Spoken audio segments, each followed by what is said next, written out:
Inferno, Canto 19. Third division of the eighth circle.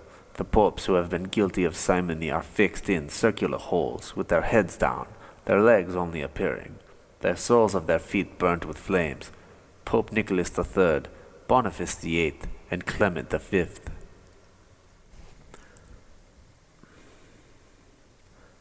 O Simon Magus, O ye wretched train, rapacious who the hallowed things of God do prostitute to gold and sordid gain, those things which should to goodness wedded be, for you 'tis meet the trumpet sound aloud, a sign to this third gulf of misery. Now to the vault adjoining had we come, and on the summit of the bridge we stood, where midway hangs its arch and athwart the tomb. Wisdom supreme, how great thy skill! Declare the heavens, the earth, and hell's profound abode. How just to each thy dispensations are. The sides and bottom of the livid ground were full of holes where mine eyes I moved, of like circumference, and all were round. Not greater or less ample seemed their size than in St. John's fair fane by me beloved. Those basins formed for water to baptize. One of the same I broke some years ago to save a drowning child, by this my word a seal, the motive of the deed to show. Without each aperture to sight revealed, a sinner's feet and both his legs appeared. Far as the calves, the rest remained concealed. The soles of every one in flames were wrapped, which made the joints so forcibly to play, that every kind of cord they would have snapped.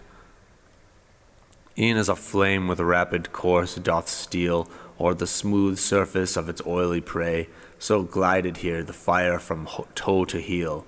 Then I, O Master, say what is his name, whose quivering legs bespeak intenser pangs, and seem the victims of a fiercer flame? Wilt thou, he answered, that I bear thee down along the bank, which there more sloping hangs, and he himself his evil deeds shall own? That pleaseth me which pleaseth thee best. Thou art my lord, I said. Thy will is mine. To thee are known the secrets of my breast. O'er the fourth pyre we then pursued our way, and to the left descending still incline, where full of holes the narrow bottom lay. Nor did my master set me down again, till we had reached that most afflicted shade, whose quivering ankles so betrayed his pain. O thou whose upper parts are thrust below, fixed like a stake, most wretched soul, I said. Oh, if thou canst a word on me bestow. Like to a friar I stood that doth confess a murderer, who to gain a moment's space calls back the priest in his extreme distress. What, art thou come and upright too? He cried. Art thou arrived and upright, Boniface? A longer life to the prophecy implied. Art thou so soon with thy possessions sated, for which with treachery the lady fair was carried off by thee, and then ill-treated? Like those who stand in wonder and dismay, not comprehending a reply they hear, duped as they think, not knowing what to say. So lost was I, anon the poet cried. Inform him thou art not the man he named. I as directed instantly replied, whereat the spirit writhed with both his feet, then sighing with a mournful voice exclaimed, What is it thou demandest, I entreat? But if to learn what name on earth I had, thou tookst the pains to scramble down the steep, no, with the mighty mantle was I clad, and truly was descended from a bear.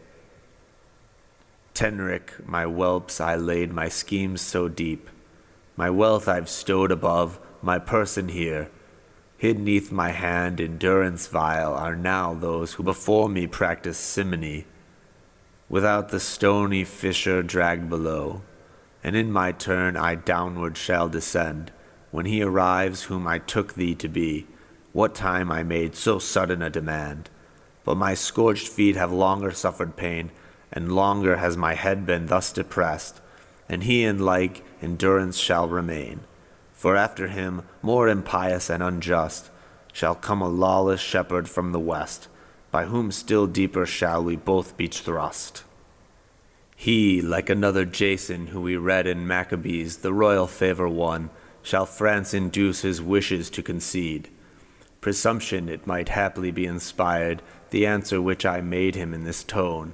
Say if our blessed Saviour aught required of money from St. Peter's hand, when he the keys entrusted to him? Surely not. He asked no more than simply, "Follow me." Nor gold nor silver the disciples took, when on Matthias fell the destined lot, to fill the place which Judas base forsook. Wherefore remain, for justly doomed thou art, and treasure up the ill-earned wealth accursed, which against Charles so fiercely fired thy heart. And were it not that I am still restrained by reverence for those mighty keys, which erst in life's sweet season dignified thy hand, words more severe than these should I bestow, trampling the good and raising up the bad, your avarice o'erwhelms the world in woe. To you St. John referred, O shepherds vile, when she who sits on many waters had been seen with kings her person to defile. The same who with 7 heads arose on earth, and bore 10 horns to prove that power was hers, long as her husband had delighted in worth. Your God ye make of silver and of gold, and wherein differ from idolaters, save that their God is one, but yours is 100-fold? Ah, Constantine, what evils cause to flow, not thy conversion, but those fair domains thou on the first rich father didst bestow, while I upbraided thus in strain severe, and rage and conscience added to his pains. His either feet were quivering in the air. My guide was pleased, I do believe forsooth, so satisfied a smile his lips expressed, as he stood listening to my words of truth. Wherefore around me both his arms he cast, and when he had upraised me to his breast, the way he came he speedily retraced. Without fatigue he seemed the weight to bear, till on the bridge's top he took his stand, which passes from the 4th to the 5th pier. Here laid he gently down his cherished load upon the surface of the rocky strand, which into goats would seem a rugged road. Another valley then appeared at hand.